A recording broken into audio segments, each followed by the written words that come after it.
ककड़ में ख़बर मां शेयर कंदासीं। गाज लिंक रोड ते फुर दौरान मज़ाहिमत ते नौजवान ज़ख़्मी, बपोरू सोघा खेनि पुलिस हवाले कयो वियो। अवां खे आगाह कयो पेंदासीं। पुलिस चवणु आहे त टिनि हथियारबंदनि डंपर ड्राइवर खां फुर करण बाद फ़रार थियण जी कोशिश कई।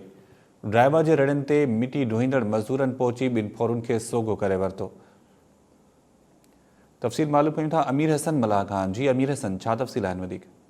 ॿुधायां त गाज डैम जी तामीराती कमु कंदड़ डंपर गाज लिंक रोड तां बजरी खणी वञी रहियो हो त टिनि हथियारबंदनि रोके वरितो। जंहिं बैदि ड्राइवर मोहम्मद बख्श पठाण खां रोक रक़म, मोबाइल फोन, डंपर मां क़ीमती बैटरियूं ऐं ॿियो सामान फुर करे फरार थियण जी कोशिशि कई त डंपर ड्राइवर मोहम्मद बख्श पठाण मज़ामत कई।